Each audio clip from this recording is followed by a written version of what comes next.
Hey guys, it's reading day, and I'm going to be reading from the Book of Werewolves, a book written in the 1800s. We'll be right back.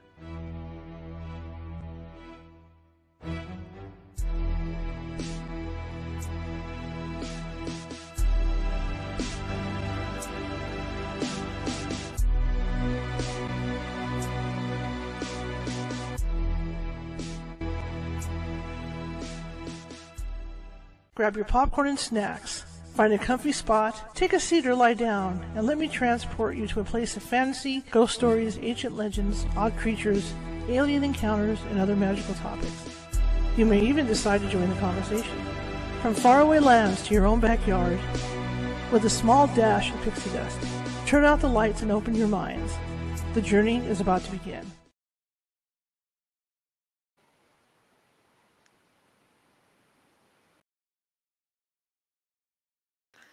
Okay. All right, my mistake. I didn't expect to be looking at myself. Good afternoon, everybody. Happy Sunday. My name is Charlotte. I'm going to be your host for the next hour. I'm also the owner of the California Haunts paranormal investigation team based out of Sacramento, California. We are 45 strong up and down the state, which means if you have a paranormal need, we can help you. Hang on one second while I bring TikTok in. So here we go. Give me 1 second. Okay. Good afternoon, everybody. We'll just do this over. My name is Charlotte, and I'm going to be your host. Boy, am I low here. I'm going to be your host for the next hour. I'm also the owner of the California Haunts Paranormal Investigation Team based out of Sacramento, California. We're 45 strong up and down the state, which means if you think you have a paranormal issue going on, we can help you. It might take us a while to get to you because California is really huge. However, we can help you. And in the case that we can't get there, quick enough, we do have mediums on staff who can phone you and talk to you about what may or may not be going on. And in the majority of the time, they can calm the energy down so we can get out there. But it usually doesn't take us more than a couple days. Welcome, everybody. Welcome. We are broadcasting on Facebook. YouTube, Twitch, and TikTok today. So I'm real excited to have TikTok up today. And hopefully things start happening at TikTok. There we go. Welcome, everybody. Today is Sunday book reading day, so I will be reading from a paranormal themed book. And this one is on werewolves, so we're going to be reading from that today. I read for about an hour. Welcome, TikTok. If you need, this is a regular radio show, and it's on Sunday through Friday. You can find us at youtube.com/@California Haunts Radio. That being said, if you haven't done so already and you're watching from Facebook, please do me a favor and hit that follow button. We're always trying to find followers and build our audience up. I would really appreciate it. And do leave me happy faces and thumbs up and things like that, because it puts us up higher in the FYP over there at Facebook, which is the For You page, and it gets shared out to more people. Same thing with YouTube. If you haven't subscribed already, there's more than 950 videos over there, all of this particular, all of the show. And like I said, I'm a journalist, photojournalist, so I do not have complete paranormal shows on all the time. I like to vary it. So, if you go in there, you'll see all kinds of topics, because that's what I cover over there. Again, that's youtube.com/California Haunts Radio. Again, if you're at YouTube, please subscribe if you haven't done so already. And thumbs up, happy face, and those happy heart things that I can't do. But I'd really appreciate it, okay? Same thing with Twitch. Twitch is Twitch. I love Twitch. Show me some love. TikTok, if you guys, I have a personal goal of 1,000 likes today. If you could double tap that screen for me, I would really appreciate it, especially if you like sitting down and reading a book, because this is our day to get into the work week. And so everybody sits back, puts their slippers on, has hot cocoa, does whatever, and they listen to me read a book. So this has been going on for a while every Sunday. Just bear in mind that the book I am reading was written in the 1800s, so you're going to get stuff that may not be politically correct, but I'll try to correct that as I go, and if I don't, I miss something, just don't go turning me into internet police over it or anything. TikTok, I see you guys coming up in there. Welcome, all of you. I cannot read your comments. I have old eyes. You're on my iPhone. I'm going to be putting it on my tablet soon, but until then, you're on my iPhone. I do have a goal of 100 Knights Helms, but nobody's required to donate over TikTok, to gift. But I do have a goal of 100 Knights Helms. This is operated like a nonprofit, so I don't make any money. So the only way I can afford to pay the bills is by donations, right? And that would be gifts on TikTok and donations from Facebook and everywhere else. I do want to thank George, my good buddy George in France, for sending me a donation yesterday. Thank you, George. I know you're listening. So anyway, what we're going to do is the way it works. I will be reading from a paranormal theme book. Today is on werewolves. It was written in the 1800s by an Anglican priest in France. And so far, it's been an interesting book. Last week was funny because it was all like Scandinavian legends. And I obviously don't speak those languages over there. So as I was reading, it was quite comical to hear how I was phrasing stuff and how I was handling with it. Okay? Handling those words. But hopefully, we're talking Middle Ages, so hopefully it'll be in English this time. Anyway, welcome. Happy Sunday. And again, if you're on TikTok and maybe you're just sitting home having popcorn or whatever, finish your dinner or getting up in the morning, depending where you are in the world, just sit back, grab a coffee, grab a hot cocoa, or a snack, and just sit back, put your feet up, and I'm going to read to you for an hour, okay? This is what we do every Sunday, all right? Okay, so here we go. And please double tap that screen. Like I said, I have a goal for 1,000 likes today. And again, I do have that night helm. I have 100 of those set up today, so if somebody could help me out, that would be great. I'm trying to just build all that up and keep the lights on, keep my bills paid. All right? Same thing with Facebook. If you find it in your heart to donate, that would be great. Direct line would be paypal.me at California, paypal.me/California Haunts, or you can get me at Venmo and just type in California Haunts, and you can do it that way as well. Okay, so without further ado, we're on day 3 of reading this book, and this book has been an interesting read so far. Like I said last week, the author was describing werewolves in Scandinavia, and so we were looking at all those legends from that area. This time, we're in chapter 5, and let me pull this up. I don't want to knock TikTok over because I'm good for doing that. Good for sending you guys to the floor. This time, we're in chapter 5. And it's the werewolf in the Middle Ages. This book is called The Werewolf Book.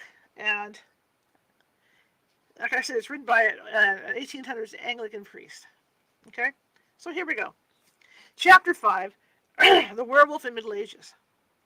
It's now 6:14. I will be reading until 7:14 p.m. Pacific. Stories from Olus Magnets of Livonian werewolves. Story from Bishop Majolus. Story of Albertus Perficus. Oh no. Similar occurrence at Prague. St. Patrick. Strange incident related by John of Nuremberg. Bisclaveret, Courland, werewolves, Pierre. Vidal Pavian, lycanthropist. Bowden stories, Forstus. Account of lycanthropic Napoleon werewolf. So here we go. Opus Magnus relates that, in Prussia, Livonia, and Lithuania, although the inhabitants suffer considerably from the rapacity of wolves throughout the year, and these animals rend their cattle, this has been translated from other languages, so some of these words may not fit in well either, so I'm just doing my best. Okay, suffer considerably from the rapacity of wolves throughout the year, in that these animals rend their cattle. I'm going to think unalive their cattle. We're just going to go with that. Which are scattered in great numbers throughout the woods, whenever they stray at the very least. Yet, this is not regarded by them as such a serious matter as what they endure from men turned into wolves. Quote, on the feast of the Nativity of Christ at night, such a multitude of wolves transformed from men gather in a certain spot, arranged among themselves, and then spread to rage with wondrous ferocity against human beings and those animals which are not wild, that the natives of these regions suffer more detriment from these than they do from true and natural wolves. For when a human habitation has been detected by them isolated in the woods, they besiege it with atrocity, striving to break in the doors. And in the event of their doing so, they devour all the human beings. See what I mean? Unalive the human beings. And every animal which is found within. They burst into the beer cellars, and there they empty the tons of beer or mead, and pile up the empty casks one above another in the middle of the cellar, thus showing their difference from natural and genuine wolves. Between Lithuania, Livonia, and Courland are the walls of a certain old ruined castle. At this spot congregate thousands on a fixed occasion and try their agility in jumping. Those who are unable to bound over the wall, as is often the case with the fattest, are fallen upon with scourges by the captains and slain. Olaus relates also the story of a certain nobleman who was traveling through a large forest with some peasants in his retinue who dabbled in the black art.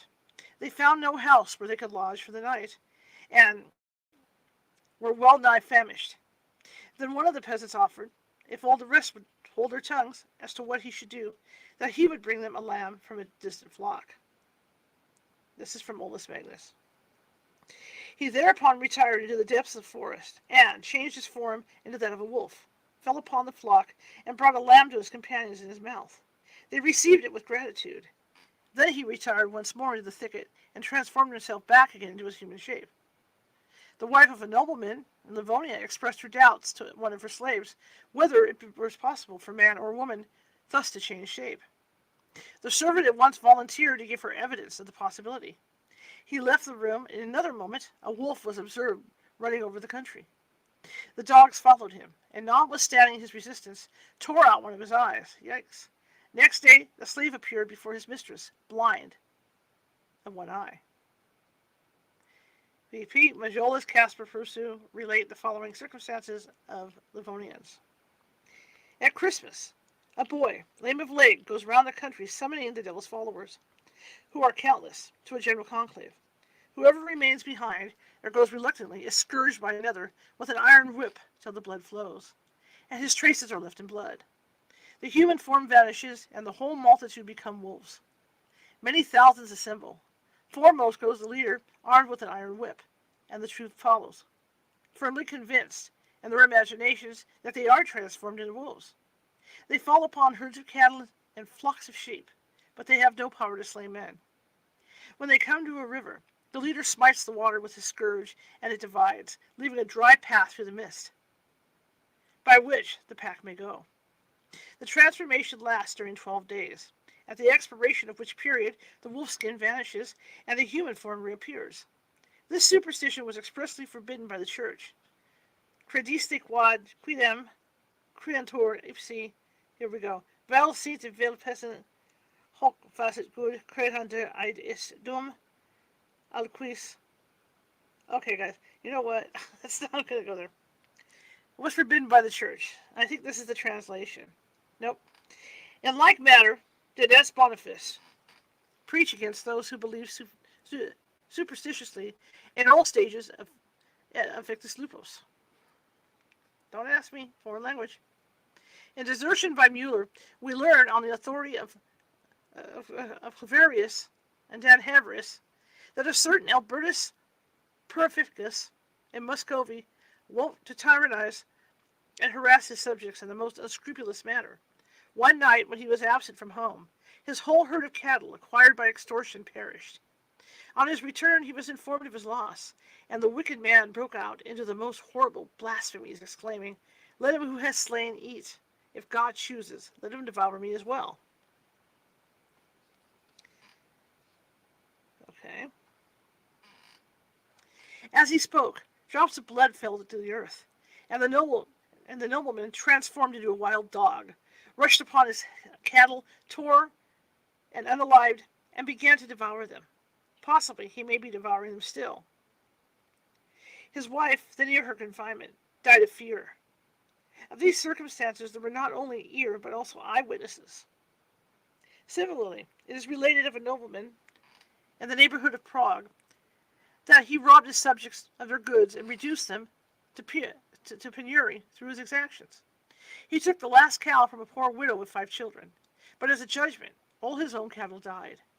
He then broke into fearful oaths, and God transformed him into a dog. His human head, however, remained. Ouch. If you like what I'm saying, double tap. Thank you. Double tap that screen. Got a goal for 1,000. Thank you very much.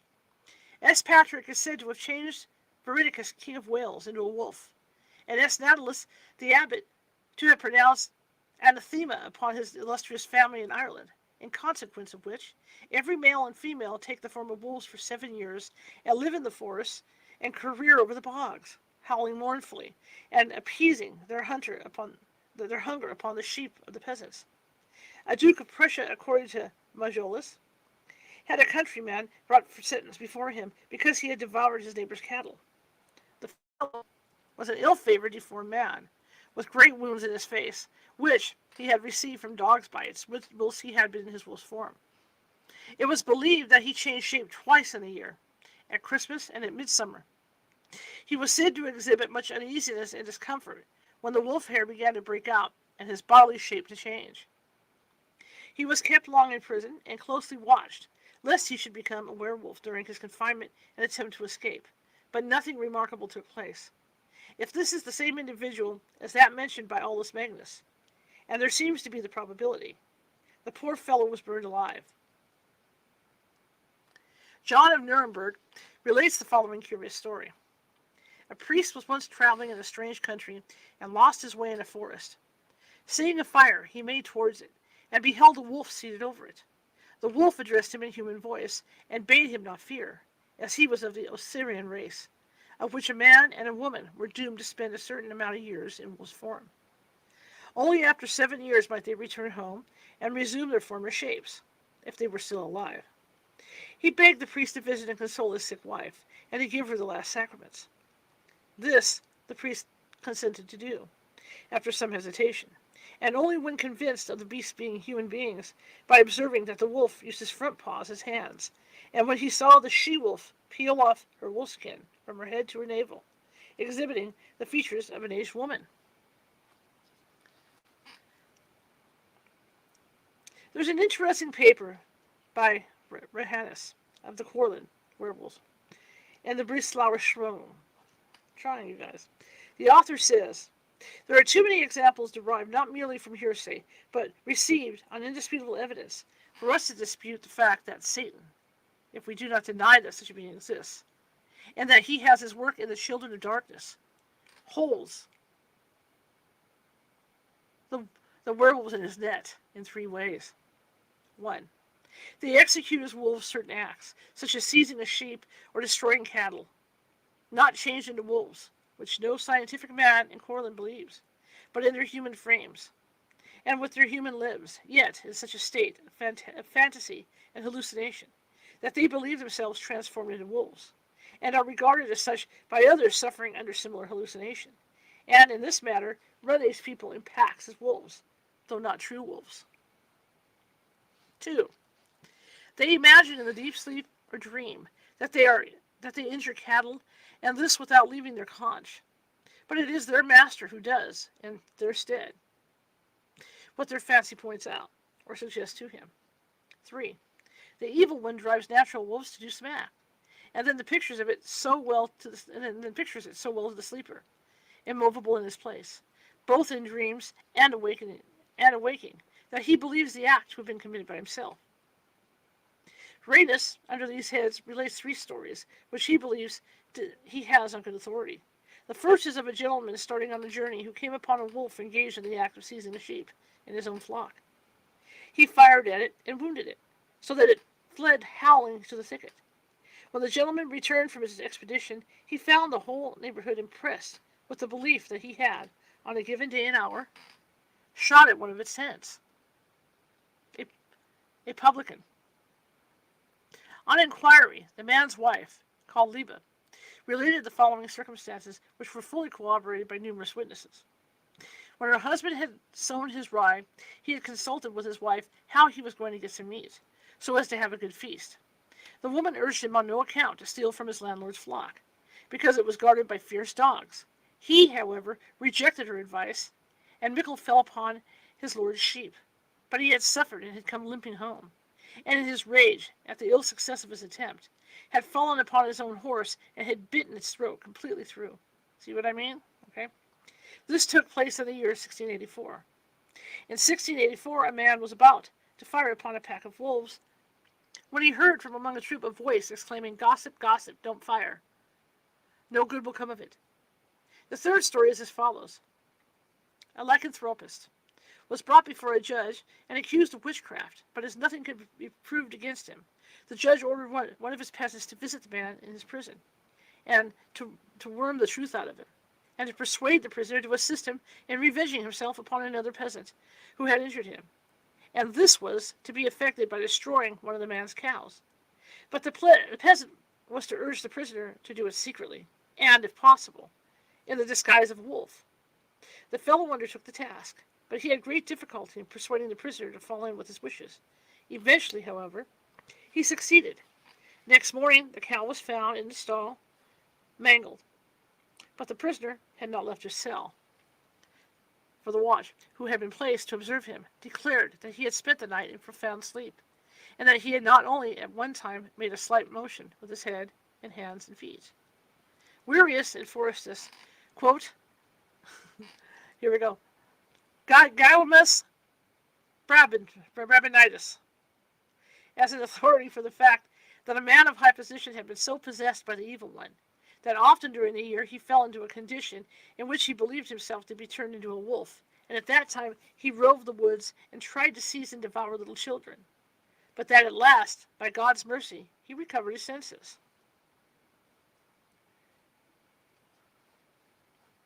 Certainly the famous Pierre Vidal, the Don Quixote of provincial troubadours, must have had a touch of this madness when, after having fallen in love with a lady in Carcassonne named Loba, or the Wolfess, the excess of his passion drove him over the country howling like a wolf, and demeaning himself more like an irrational beast than a rational man.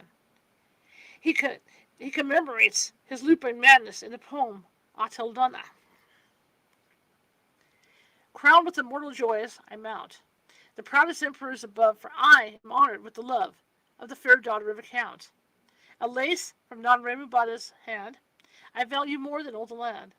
Of Richard with his Poitou, his rich terrain and famed Anjou. When Loup Garot, the rabble call me, when vagrant shepherds hoot, pursue and buffet me to boot. I doth not for a moment gall me. I seek no palaces or halls, or refuge when the winter falls. Exposed to winds and frosts at night, my soul is ravished with delight. Beclaims my she-wolf, Loba so divine, and justly, she that claimed for is for. By my troth, my life is hers, more than another's, more than mine. Okay. John Fincelius relates the sad story of a farmer of Pavia who, as a wolf, fell upon many men in the open country and tore them to pieces. After much trouble, the maniac was caught, and he then assured his captors that the only difference which existed between himself and a natural wolf was that in a true wolf, the hair grew outward, whilst in him it struck inward. In order to put this assertion to proof, the magistrates themselves, most certainly cruel and bloodthirsty wolves, cut off his arms and legs. The poor wretch died of mutilation. This took place in 1541. The idea of the skin being reversed is a very ancient one. Okay? Persepolis occurs as a name of reproach in Protonius, Lucilius, and Plautus, and resembles the Norse Hammerer. Fincelius relates also that, in 1852, there was such a multitude of werewolves about Constantinople that the emperor, accompanied by his guard, left the city to give them a severe correction and slew 150 of them. Spranger speaks of 3 young ladies who attacked a laborer under the form of cats and were wounded by him. They were found bleeding in their beds next morning. Majolius relates that a man afflicted with lycanthropy was brought to the Pompatius.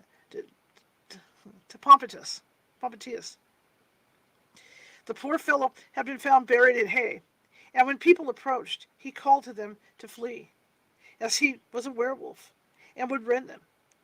The country folk wanted to flay him, to discover whether their hair grew inwards. But Pompatius, God, I can't say these words, rescued the man and cured him. Bowden tells some werewolf stories on good authority. It is a pity that the good authorities of Bowden were such liars. But that, by the way. Okay.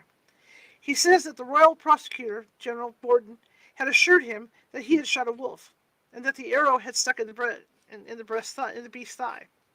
A few hours later, the arrow was found in the thigh of a man in bed. In Vernon, about the year 1566, the witches and warlocks gathered in great multitudes under the shape of cats. 4 or 5 men were attacked in a lone place by a number of these beasts. The men stood their ground with the utmost heroism, succeeded in slaying one puss, and in wounding many others.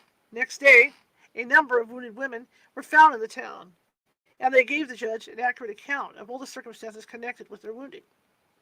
Bowden quotes Pierre Marner, the author of the Treatises of Sorcerers, as having witnessed in Savoy the transformation of men into wolves. Nienold relates that in a village of Switzerland, near Lucerne, a peasant was attacked by a wolf, whilst he was hewing timber. He defended himself and swore off a foreleg of the beast. The moment that the blood began to flow, the wolf's form changed, and he recognized a woman without her arm. She was burnt alive. In evidence that beasts are transformed witches, is to be found in their having no tails. When the devil takes human form, however, he keeps his club foot of the satyr, as a token by which he may be recognized. So animals deficient in caudal appendages are to be avoided, as they are witches in disguise. The Thingwald should be considered the case of the Manx cats in this next session. Forestus, in his chapter on maladies of the brain, relates the circumstances which came under his own observation in the middle of the 16th century. At Alkmaar, in the Netherlands, a peasant there was attacked every spring with a fit of insanity. Under the influence of this, he rushed about the churchyard, ran into the church, jumped over the benches, danced, and was filled with fury, climbed up, descended, and never remained quiet. He carried a long staff in his hand, with which he drove away the dogs, which flew at him and wounded him, so that his thighs were covered with scars. His face was pale, his eyes deep sunk in their sockets. Forestus pronounces the man to be these words today, a lycanthropist. But he does not say that the poor fellow believed himself to be transformed into a wolf. In reference to this case, however, he mentions that it was a Spanish nobleman who believed himself to be changed into a bear, and who wandered filled with fury among the woods. Donatus of Altamare affirms that he saw a man in the streets of Naples, surrounded by a ring of people, who, in his werewolf frenzy, had dug up a corpse and was carrying off the leg upon his shoulders. This was the middle of the 16th century. Wow. Double tap that screen if you guys enjoy this. Give me a thumbs up, show me some likes. Please double tap that screen over at TikTok. And if you can find it in your heart, I do have a live goal going on tonight too. Chapter 6, A Chamber of Horrors. I will try to clean this up as much as possible for the online audience. Pierre Bourgault and Michel Verdung, the hermit of St. Bonnet, the Gandelin family, Stephen Paget, the tailor of Chalins Roulette. In December of 1521, the Inquisitor General for the Diocese of Besançon, Boyne by the name, heard a case of sufficiently terrible nature to produce a profound sensation of alarm in the neighborhood. 2 men were under accusation of witchcraft and cannibalism. Their names were Pierre Bourgault and Peter the Great, as the people had nicknamed him from his stature, and Michael Verdung. Peter had not been long under trial before he volunteered a full confession of his crimes. It amounted to this. About 19 years before, on the occasion of a New Year's market at Poligny, a terrible storm had broken over the country, and among other mischiefs done by it was the scattering of Pierre's flock. In vain, said the prisoner, did I labor, in company with other peasants, to find the sheep and bring them together. I went everywhere in search of them. Then there rode up 3 black horsemen, and the last said to me, "Whither away? You seem to be in trouble." I related to him my misfortune with my flock. He bade me pluck up my spirits and promised that his master would henceforth take charge of and protect my flock, if I would only rely upon him. He told me as well that I should find my strayed sheep very shortly, and he promised to provide me with money. We agreed to meet again in 4 or 5 days. My flock I soon found and collected together. At my second meeting, I learned of the stranger that he was a servant of the devil. I forswore God and Our Lady and all the saints and dwellers in paradise. I renounced Christianity, kissed his left hand, which was black and ice cold as that of a corpse. Then I fell on my knees and gave my allegiance to Satan. Remember, it's a book. Okay? I remained in the service of the devil for 2 years, and never entered a church before the end of Mass or at all events till the holy water had been sprinkled according to the desire of my master, whose name I afterwards learned was Moisés. All anxiety about my flock was removed, for the devil had undertaken to protect it and to keep off the wolves. This freedom from care, however, made me begin to tire of the devil's service, and I recommenced my attendance at church till I was brought back into obedience to the evil one by Michael Verdun, when I renewed my compact on the understanding that I should be supplied with money. In a wood near Chastel Chardon, we met with many others whom I did not recognize. We danced, and each had his or her hand a green taper with a blue flame. Still under the delusion that I should obtain money, Michael persuaded me to move with the greatest celerity, and in order to do this, after I had stripped myself, he smeared me with a salve, and I believed myself then to be transformed into a wolf. I was at first somewhat horrified at my 4 wolves' feet, and the fur with which I was covered all at once, but I found that I could now travel with the speed of the wind. This could not have taken place without the help of our powerful master, who was present during our excursion, though I did not perceive him till I had recovered my human form. Michael did the same as myself. When we had been 1 or 2 hours in this condition of metamorphosis, Michael smeared us again, and, quick as thought, we resumed our human forms. The salve was given to us by our masters. To me it was given by Moisés, to Michael by his own master, Guillemin. Pierre declared that he felt no exhaustion after his excursions, though the judge inquired particularly whether he felt that prostration after his unusual exertion, of which witches usually complained. Indeed, the exhaustion consequence on a werewolf raid was so great that the lycanthropist was often confined to his bed for days, and could hardly move hand or foot, much in the same way as the berserker of Han Rima and the North were utterly prostrated after their fit had left them. In one of his werewolf runs, Pierre fell upon a boy of 6 or 7 years old, with his teeth intending to rend and devour him. But the lad screamed so loud he was obliged to beat a retreat to his clothes, and smear himself again in order to recover his form and escape detection. He and Michael, however, one day tore to pieces a woman as she was gathering peas, and an M de Chesney, who came to her rescue, was attacked by them and killed. On another occasion, they fell upon a little girl of 4 years old, and ate her as well, with the exception of one arm. Michael thought that found the flesh most delicious. Okay, guys, remember, do not turn me into the internet police, okay? Just trying to read through this. Hello, Pamela. Hello, Marisa. I can see my computer screen, but I can't see you guys on TikTok. I'm sorry. So double tap that screen. Please double tap that screen. I have a goal of 1,000 likes today. I'd really appreciate it. And if you can find it in your heart to help me out with my Night Salms collection, I would like that too. Another girl was strangled by them, and her blood lapped up. Of a third, they ate merely a portion of the stomach. One evening at dusk, Pierre leaped over a garden wall, and came upon a little maiden of 9 years old, engaged upon the weeding of the garden beds. She fell on her knees and entreated Pierre to spare her, but he snapped her neck and unalived her, lying among her flowers. On this occasion he does not seem to have been in his wolf shape.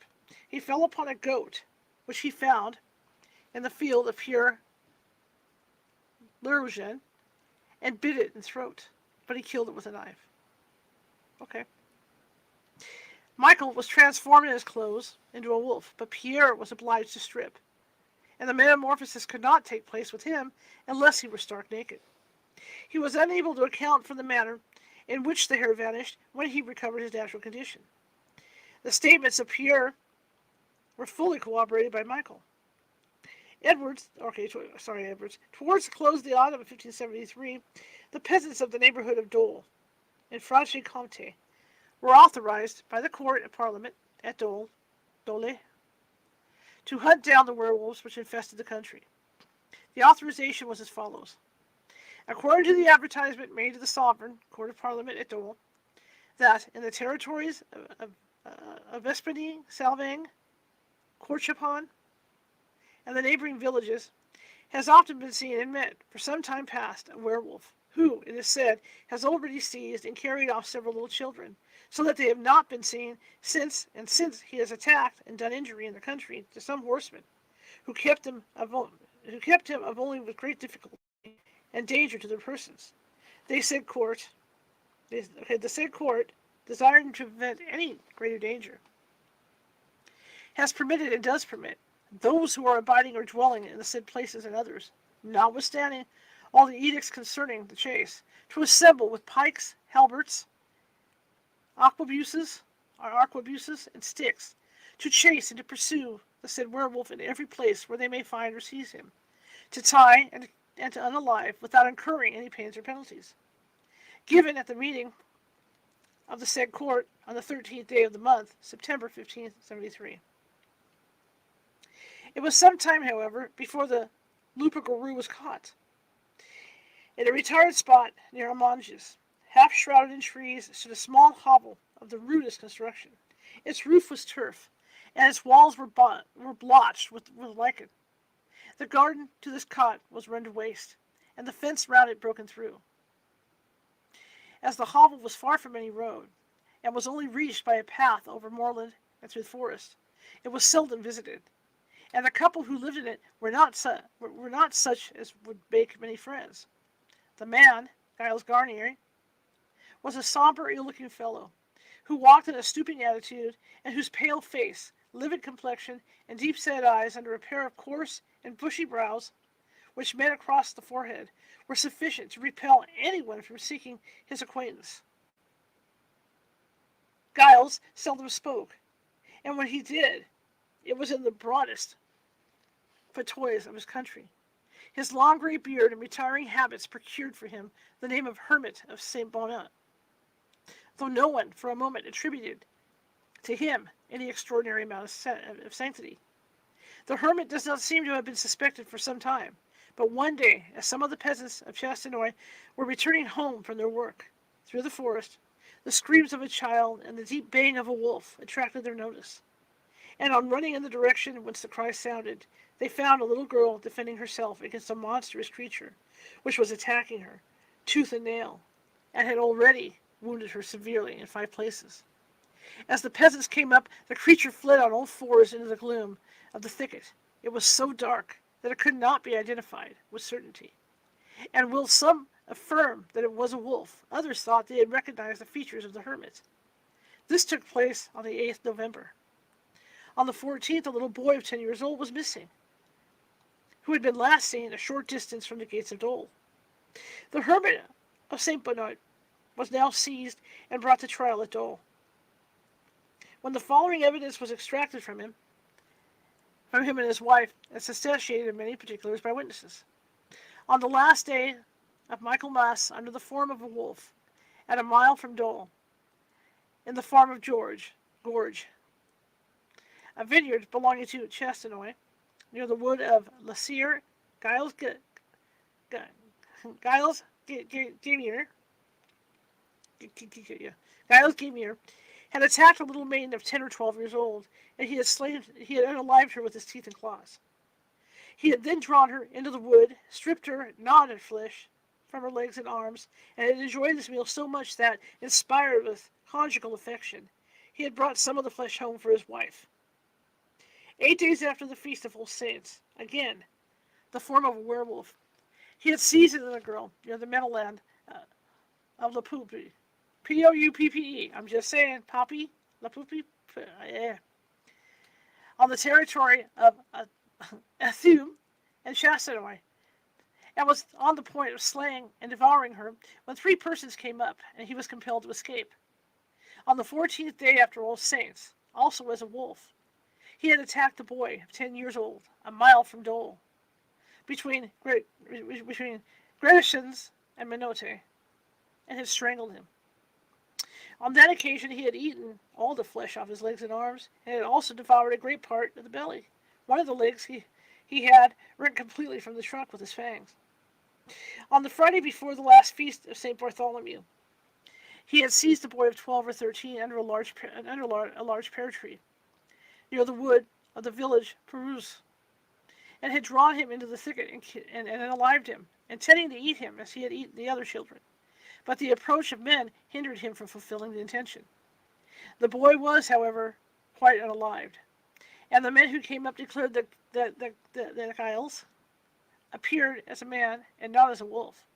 The hermit of St. Bonneau was sentenced to be dragged to the place of public execution, and there to be burned alive, a sentence which was rigorously carried out. In this instance, the poor maniac fully believed that actual transformation into a wolf took place. He was apparently perfectly reasonable on the other points and quite conscious of the acts he had committed. We come now to a more remarkable circumstance, the affliction of a whole family with the same form of insanity. Our information is derived from Bogus Discours des Sorcières, 1603 to 1613. Pernette Gandilin was a poor girl in Jura, who in 1598 ran about the country on all fours, in the belief that she was the wolf. One day, as she was ranging the country in a fit of lycanthropic madness, she came upon two children who were plucking wild strawberries. Filled with a sudden passion for blood, she flew at the little girl and would have brought her down, had not her brother, a lad of 4 years old, defended her lustily with a knife. Pernette, however, wrenched the weapon from his tiny hand, flung him down, and gashed his throat, so that he unalived from the wound. Pernette was then torn to pieces by the people in their rage and horror. Directly after, Pierre, the brother of Pernette, was accused of witchcraft. He was charged with having led children to the Sabbath, having made hail, and having run about the country in the form of a wolf. The transformation was effected by means of a salve which he had received from the devil. Oh, there's that salve again. He had on one occasion assumed the form of a hare, but usually he appeared as a wolf, and his skin became covered with shaggy gray hair. He readily acknowledged that the charges brought against him were well-founded, and he allowed that he had, during the period of his transformation, fallen on and devoured both beasts and human beings. When he desired to recover his true form, he rolled himself in the dewy grass. His son, Georges, asserted that he had also been anointed with the salve, and had gone down to the Sabbath in the shape of a wolf. According to his own testimony, he had fallen upon 2 goats in one of his expeditions. On Monday to Thursday night, he had lain for 3 hours in his bed in a cataleptic state, and at the end of that time had sprung out of bed. During this period, he had been in the form of a wolf to the witch's Sabbath. His sister Antoinette confessed that she had made hail, and that she had sold herself to the devil as well, who had appeared to her in the shape of a black he-goat. She had been to the Sabbath on several occasions. Pierre and Georges, in prison, behaved as maniacs, running on all fours about their cells and howling dismally. Their faces, arms, and legs were frightfully scarred with the wounds they had received from dogs when they had been on their raids. But Boguet accounts for the transformation not taking place by the fact that they're not having the necessary salves by them. All 3, Pierre, Georges, and Antoinette, were hung and burned. Thivian Paget, who was a witch of the most unmistakable character, was also frequently changed into a she-wolf, according to her own confession, in which state she often accompanied the devil over hill and dale, slaying cattle and falling and devouring children. The same thing may be said of Claudia Eisen-Prost, a lame woman, Claudia Eisen-Volamy, and Eisen-Roget, who owned the murder of 5 children. On the 14th of December, in the same year as the execution of the Gandilin family, 1598, a tailor of Chalons was sentenced to the flames by the Parliament of Paris for lycanthropy. This wretched man had decoyed children into his shop, or attacked them in the gloaming when they strayed into the woods, had torn them with his teeth, and unalived them, after which he seems calmly to have dressed their flesh in ordinary meat, and to have eaten it with great relish. The number of the innocents whom he destroyed is unknown. A whole cask full of bones was discovered in his house. The man was perfectly hardened, and the details of his trial were so full of horrors and abominations of all kinds that the judges ordered the documents to be burned. Again, in 1598, a year memorable in the annals of lycanthropy, a trial took place. It's just that kind of day. A trial took place in Angers, the details of which are very terrible. In a wild and unfrequented spot near Caude, some countrymen came one day upon the corpse of a boy of 15, horribly mutilated and bespattered with blood. As the men approached, 2 wolves, which had been rending the body, bounded away into the thicket. The men gave chase immediately, following their bloody tracks till they lost them. When suddenly, crouching among the bushes, his teeth chattering with fear, they found a man half naked, with long hair and beard, and with his hands dyed in blood. His nails were long as claws, and were clotted with fresh gore and shreds of human flesh. This is one of the most puzzling and peculiar cases which come under our notice. The wretched man, whose name was Roulette, of his own accord, stated that he had fallen upon the lad and had killed him by smothering him, and that he had been prevented from devouring the body completely by the arrival of the men on the spot. Roulette proved on investigation to be a beggar from house to house, in the most abject state of poverty. His companions in mendicity were his brother John and his cousin Julian. He had been given lodging out of charity in a neighboring village, but before his apprehension, he had been absent for 8 days.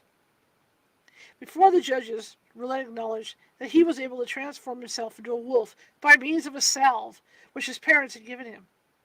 When questioned about the 2 wolves which had been seen leaving the unalived, he said that he knew perfectly well who they were, for they were his companions, Jean and Julian, who possessed the same secret as himself.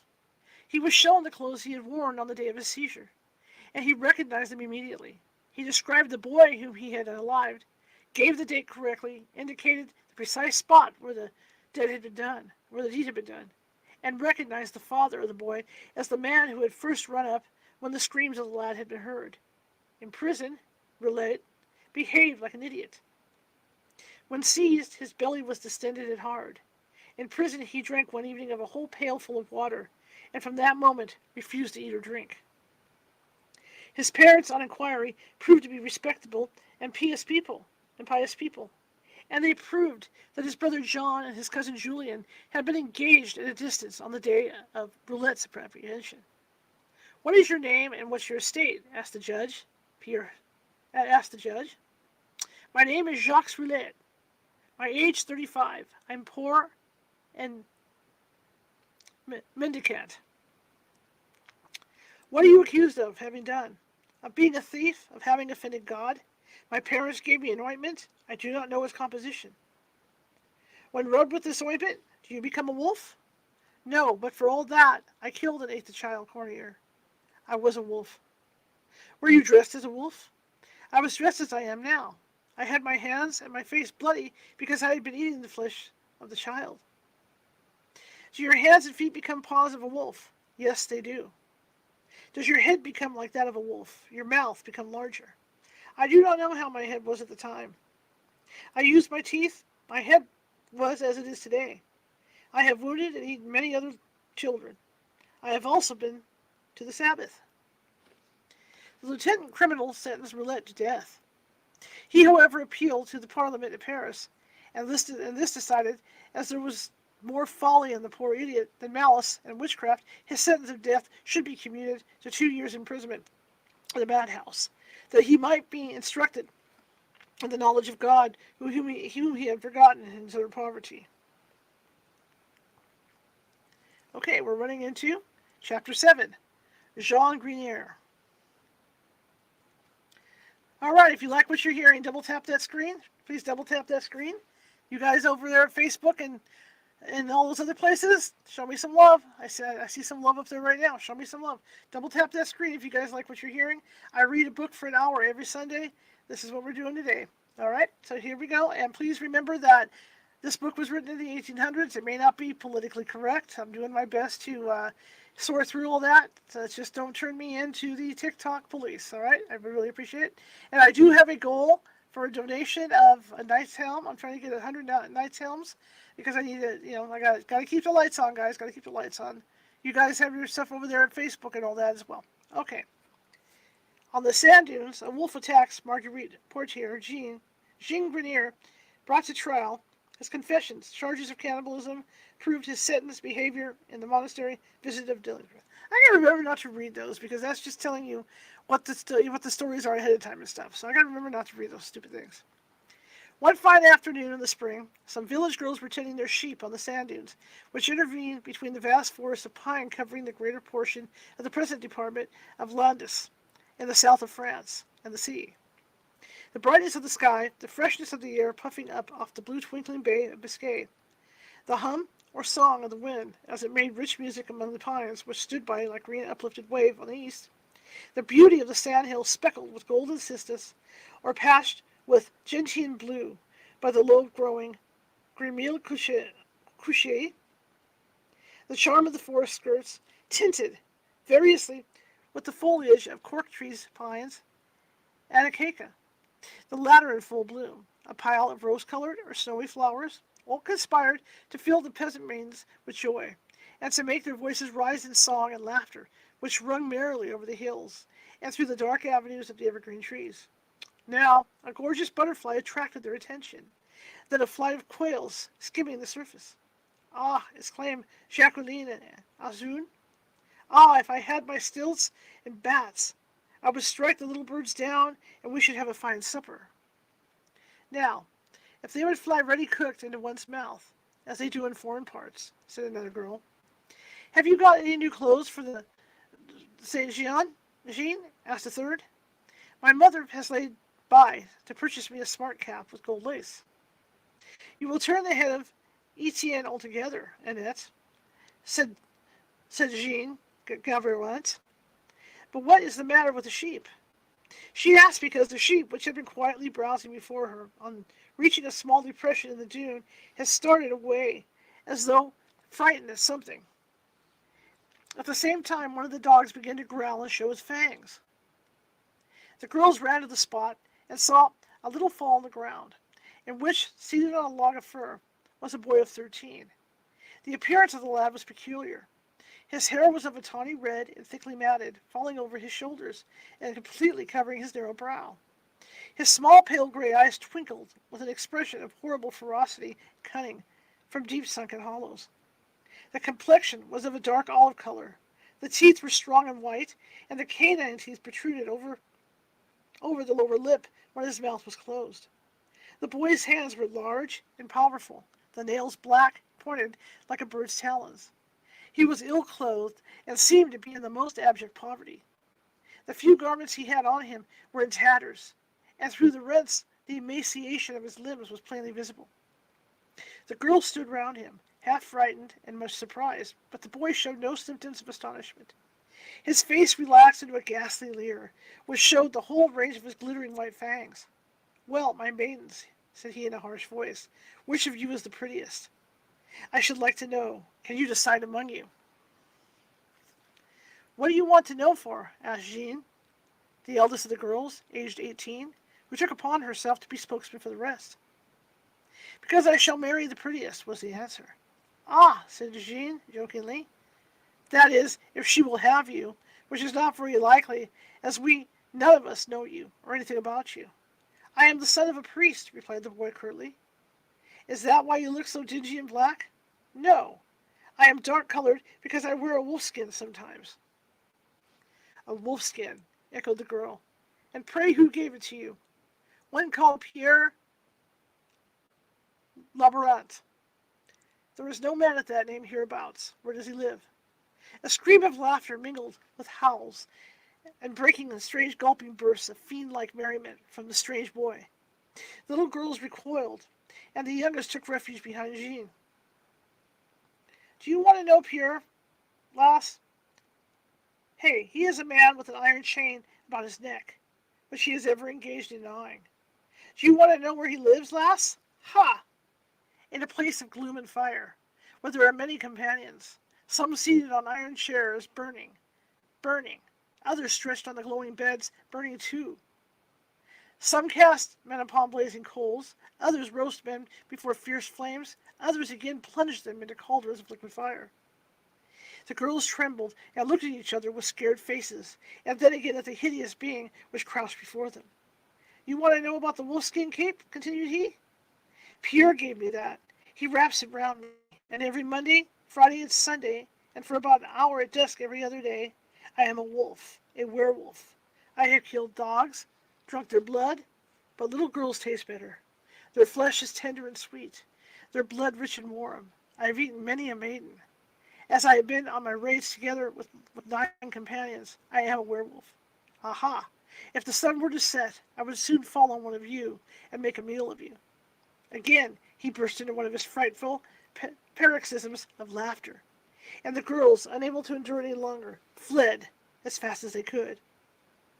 Near the village of Saint Antonin de Prison, a little girl of the name of Marguerite Poirier, 13 years old, was in the habit of tending her sheep, in company with a lad of the same age, whose name was Jean Grenier, the same lad whom Jean had questioned. The little girl often complained to her parents of the conduct of the boy. She said that he frightened her with his horrible stories, but her father and mother thought little of her complaints, till one day she returned home before her usual time, so thoroughly alarmed that she had deserted her flock. Her parents now took the matter up and investigated. Her story was as follows. Jean had often told her that he had sold himself, that he had sold himself to the devil, and that he had acquired the power of raging the country after dusk, and sometimes in broad day, in the form of a wolf. He had assured her that he had killed and devoured many dogs, but that he found their flesh less palpable than the flesh of little girls, which he regarded as a supreme delicacy. He had told her that this had been tasted by him not unfrequently, but he had specified only 2 instances. In one he had eaten as much as he could, and had thrown the rest to a wolf, which had come up during the repast.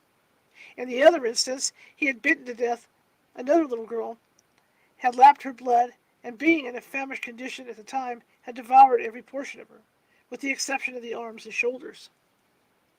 The child told her parents on the occasion of her return home, in a fit of terror, that she had been guiding her sheep as usual, but that Grenier had not been present. Hearing a rustle in the bushes, she had looked round, and a wild beast had leapt upon her, and tore her clothes on her left side with his sharp fangs. She added that she had defended herself lustily with her shepherd's staff, and had beaten the creature off.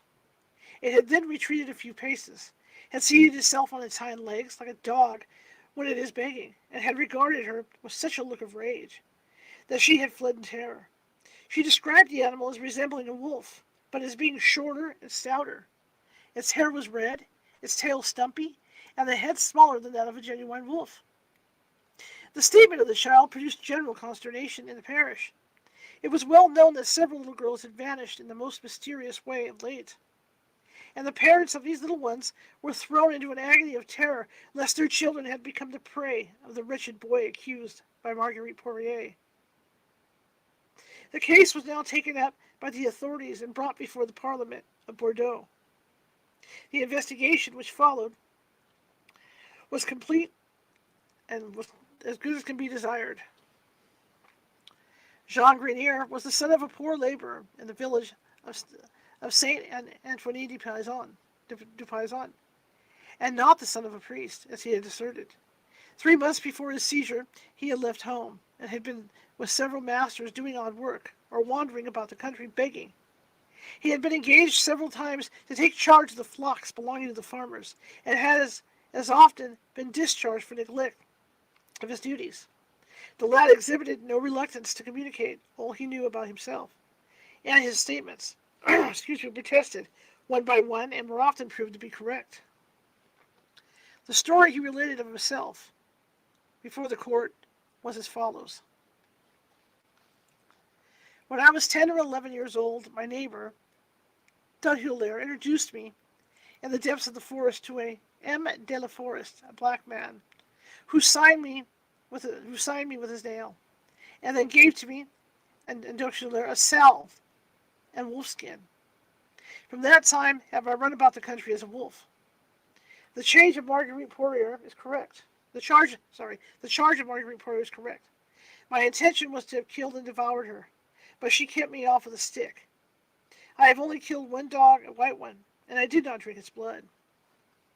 When questioned touching the children, whom he said he had killed and eaten as a wolf, he allowed that he had once entered an empty house on the way between St. Corchus and St. Annelay, in a small village, the name of which he didn't remember, and had found a child asleep in his cradle.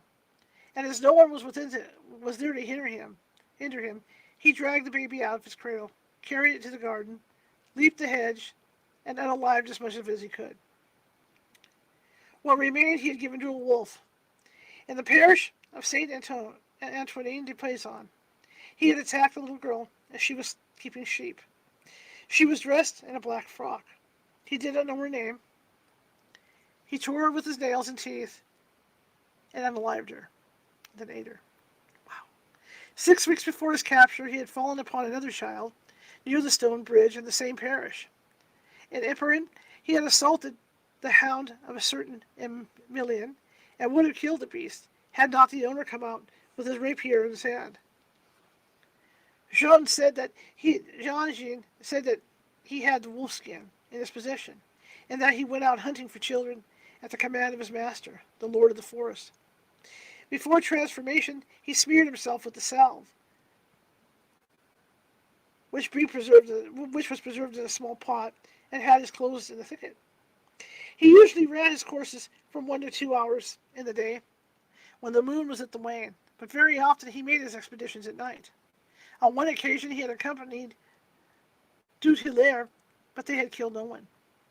He accused his father of having assisted him, and of possessing the wolfskin. He charged him also with having accompanied him on one occasion, when he attacked and unalived a girl in the village of Greenland, whom he had found tending a flock of geese. He said that his stepmother was separated from his father. He believed the reason to be because she had seen him once vomit the paws of a dog and the fingers of a child. He added that the Lord of the Forest had strictly forbidden him to bite the thumbnail of his left hand, which was thicker and longer than the others, and had warned him never to lose sight of it, as long as he was in his werewolf's disguise. Duthillaire was apprehended, and the father of Jean Grenier himself claimed to be heard by examination. The account given by the father and stepmother of Jean coincided with the many particulars with the statements made by their son. The localities where Grenier declared he had fallen on children were identified. The times when he said the deeds had been done accorded with the dates given by the parents of the missing little ones, when their losses had occurred. The wounds which Jean affirmed that he had made, and the manner in which he had dealt them, coincided with the descriptions given by the children he had assaulted. He was confronted with Marguerite Poirier, and he singled her out from among 5 other girls, pointed to the still open gashes in her body, and stated that he had made them with his teeth when he attacked her in the wolf form, and she had beaten him off with a stick. He described an attack he had made on a little boy, whom he would have slain, had not a man come to the rescue and exclaimed, "I'll have you presently." The man who saved the child was found and proved to be the uncle of the rescued lad, and he corroborated the statement of the boy that he had used the words mentioned above. Jean was then confronted with his father. He now began to falter in his story and to change his statements. The examination had lasted long, and it was seen that the feeble intellect of the boy was wearied out, so the case was adjourned. When next confronted with the elder Grenier, Jean told his story as at first, without changing it in any important particular. The fact of Jean having killed and eaten several children, and of his having attacked and wounded others, with intent to take their life, were fully established. But there was no proof whatsoever of the father having had the least hand in any of the murders, so that he was dismissed, the court without a shadow of guilt upon him.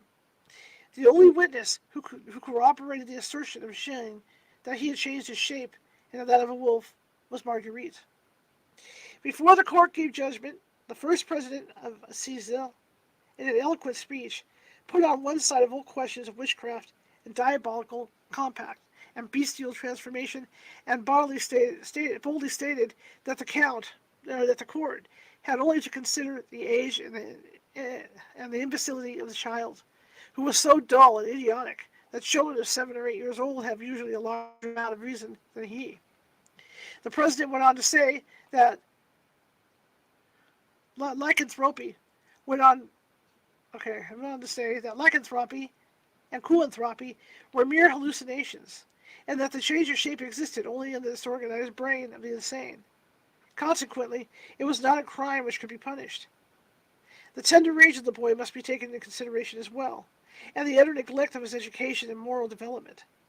The court sentenced Grenier to perpetual imprisonment within the walls of a monastery at Bordeaux, where he might be instructed in his Christian and moral obligations. But any attempt to escape would be punished with death. A pleasant companion for the monks, a promising pupil for them to instruct. No sooner was he admitted into the precincts of the religious house than he ran frantically about the cloister and gardens upon all fours, and finding a heap of bloody and raw offal, fell upon it and devoured it in an incredibly short space of time. Delancre visited him 7 years after, and found him diminutive in stature, very shy and unwilling to look anyone in the face. His eyes were deep set and restless, his teeth long and protruding. Whoop, hang on a second. I gotta do something for TikTok, so just give me a second. They've disconnected me. I hate when they do that. Uh-oh. There we go. Let me fix this. Oh, man. Okay. Oh, man, I didn't get it fast enough. Let me go. Hang on, let me get the live started again, you guys. I didn't get it fast enough. Let me go back at my live going. They'll find me again. Give me a second, you guys. All right, let's go. Let's get back in. Well, that sucks. Let's go back in. All right, we're going. Okay, so we're back. Anyway, okay. See, what TikTok does is if, like, they want to verify that you're on, like it's this situation because I'm reading. So what happens is they'll put this picture up with the puzzle. And if I don't, like, put the puzzle piece in where it's supposed to be fast enough, they'll disconnect my live, which is what they just did. Let me read a message right now since we're doing this. Give me a second, okay? Okay, Ellie Tarot, Lord, don't be doing that stuff on my live. I don't approve of that stuff. I don't come into your live and try to get people to watch my show. So don't be doing that on my live. In fact, as soon as I get off of here, you're blocked. You're officially blocked. Don't ever do that again, and don't come into my live to do that crap.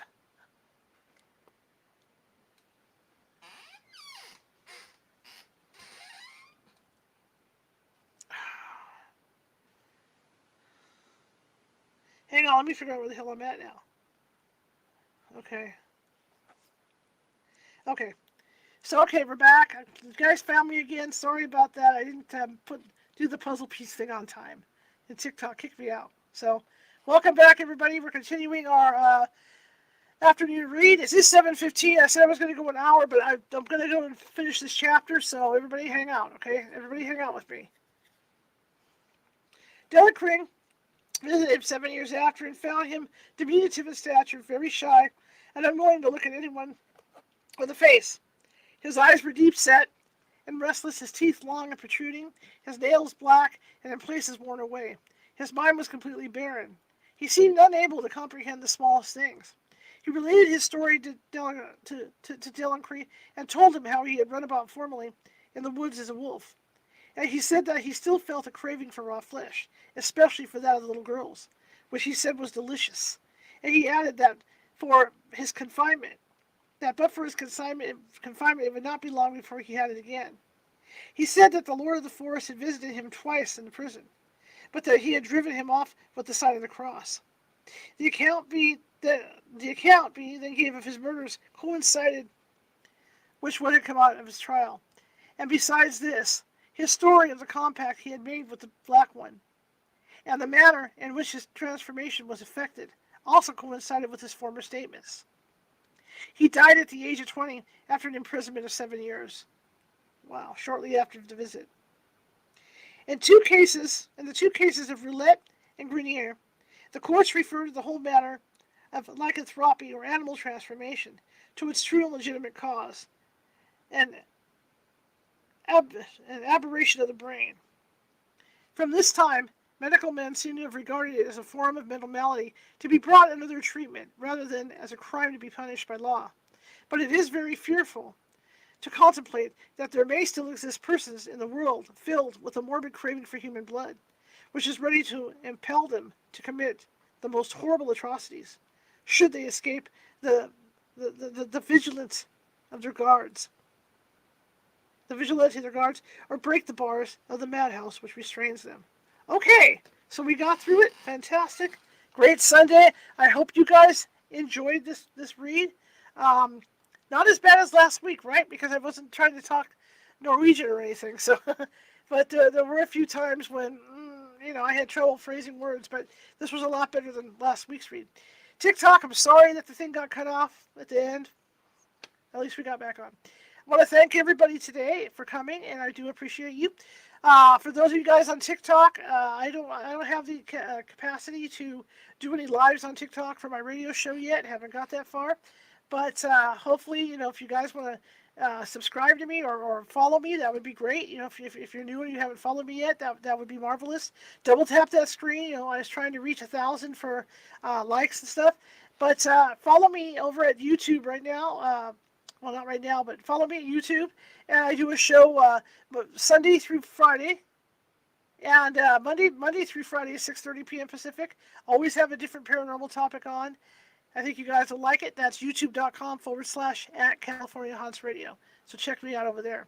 In the meantime, if you feel like you want to help me out, get my bills paid, do that kind of thing, you can visit me at, paypal.me/CaliforniaHaunts or Venmo California Haunts. I'd really appreciate it. Okay, guys, I'll see you TikTok. I will see you this week, next week, but whenever you show up on my live, that would be great. And I really appreciate you all coming. And I'm going to get this shut down and have a great rest of your night.